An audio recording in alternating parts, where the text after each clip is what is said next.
Hay cosas que tememos más que la muerte. Una de ellas es ser olvidados. El olvido no deja cicatrices visibles, pero sí vacíos que nadie puede llenar. Un rostro que se borra de la memoria, un nombre que se pierde entre papeles amarillentos, o una historia que nadie escucha. Casi nunca pensamos que existen lugares donde muchas personas pudieron ser olvidadas al mismo tiempo.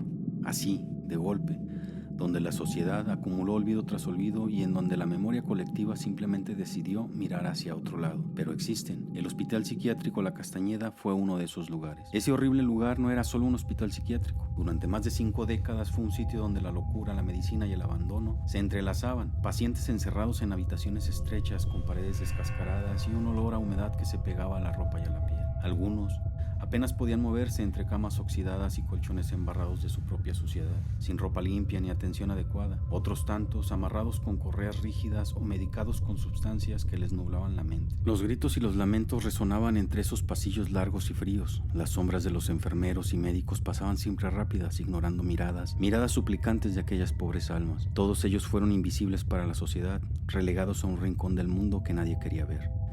Inaugurado en 1910 en la Ciudad de México, La Castañeda alojó a miles de almas que quedaron atrapadas entre paredes frías y pasillos oscuros e interminables. Entre sus muros se escribieron historias de desesperanza, de sufrimiento y sobre todo de vidas que muchos querían olvidar y lo lograban ocultándolas en ese rincón infernal. En 1968, cuando cerró sus puertas, muchos nombres se perdieron, se esfumaron de los registros y de la memoria colectiva.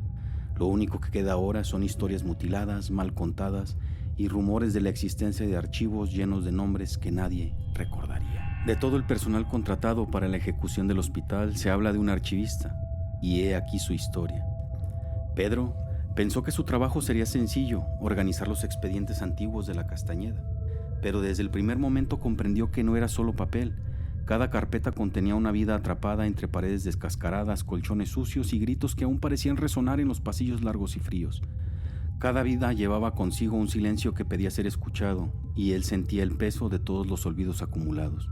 Aquella primera noche, con la luz tenue parpadeando sobre los estantes, percibió que no estaba solo. Los nombres se repetían en varios documentos, se tachaban y se volvían a escribir como si quisieran recordarle que el olvido no es un accidente, sino un acto silencioso que puede acumularse hasta devorar a quienes no tienen voz. Mientras revisaba fila tras fila de expedientes, cada espacio vacío, cada nombre borrado, le recordaba que la memoria es frágil y que incluso los lugares pueden custodiar ausencias, como fantasmas que no se ven pero que pesan en cada respiración. A medida que avanzaba entre los estantes, Pedro comenzó a notar patrones inquietantes. Algunos nombres se repetían, tachados y luego escritos de nuevo, como si alguien estuviera jugando con ellos desde algún lugar invisible. Otros simplemente desaparecían, dejando huecos vacíos en los expedientes como espacios donde la existencia de alguien se había borrado sin advertencia. Pero no eran solo nombres. Entre los pasillos silenciosos escuchaba susurros lejanos, murmurando su propio olvido. Al principio pensó que era su imaginación, hasta que reconoció fragmentos de frases, nombres que alguien decía en el aire y lamentos que se mezclaban con el crujir de los archivos y el viento que se colaba por las ventanas rotas. Cada fila de carpetas parecía susurrarle secretos que él no podía comprender del todo. La presión en el pecho se volvió insoportable. El olvido no solo consumía nombres, sino también memorias, gestos y voces que parecían reclamar justicia desde el otro lado.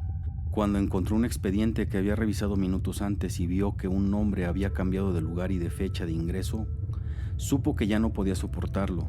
Los pasillos parecían más largos de lo que recordaba y un silencio pesado colgaba entre las paredes, interrumpido solo por susurros que crecían en intensidad reclamando ser escuchados.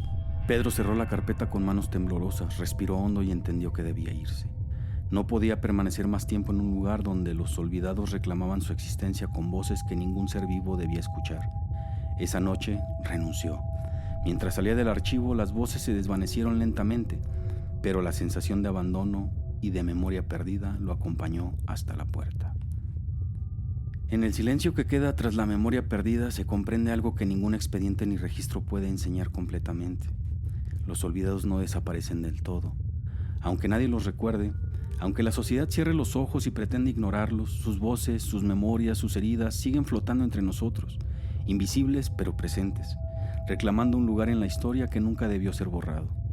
Y ese es el reconocimiento donde nace la verdadera humanidad, en no dejar que los olvidos se conviertan en sombras eternas. Y bueno amigos, Gracias a todos por habernos acompañado en este viaje, a los que leen, escuchan y nos permiten que esas historias no se pierdan. Si quieren que sigamos explorando más relatos, más misterios y más verdades ocultas, den clic en la campana, suscríbanse y activen las notificaciones. Su apoyo no solo mantiene el canal vivo, también mantiene la memoria de los que ya no tienen voz. Y por favor, amigos, recuerden siempre, tengan cuidado con lo que escuchan.